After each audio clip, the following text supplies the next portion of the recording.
July 27th, Saint Pantaleon, Martyr. He was the son of a pagan father, brought up in the faith by his Christian mother. He became learned in medicine and was the physician to Emperor Galerius Maximian. For a time he failed under a temptation which is sometimes more dangerous than the severest trials or fiercest torments, that being bad example, which, if not shunned, insensibly weakens and at length destroys the strongest virtue. Pantaleon, being perpetually obsessed by it in a wicked and idolatrous court, and deceived by often hearing the false wisdom of the world applauded, fell into apostasy. But a Christian called Hermolaus, by his prudent admonitions, awakened his conscience to a sense of his guilt, and brought him again into the church. When Diocletian's persecution broke out in the year 303,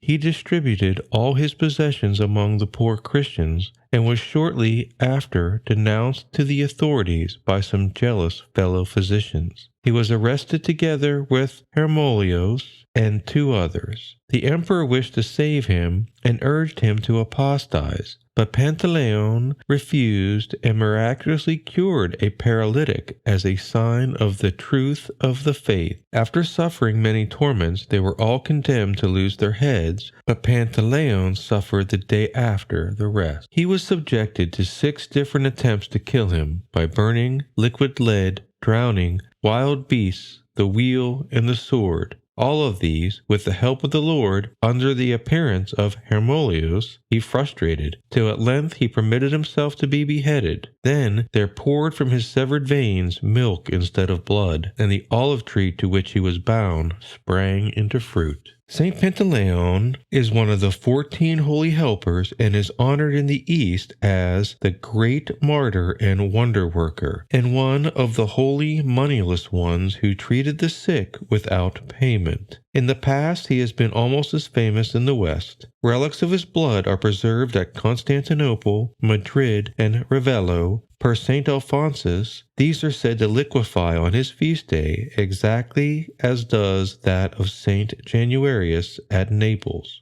As one of the 14 holy helpers, he is co-patron of physicians and patron of midwives. His help is implored in protection of domestic animals, in sickness, particularly cancer and tuberculosis, in abandonment, and to obtain the grace of true penance. He is pictured as a Greek youth dressed in tunic, bearing a sword, and holding a martyr's palm in his hand. Reflection. With the holy thou wilt be holy, and with the innocent man thou wilt be innocent, and with the elect thou wilt be elect, but with the perverse thou wilt be perverted. So let's take heed and make sure that we and our children are socializing with the elect, and not the vain, corrupted children of this world.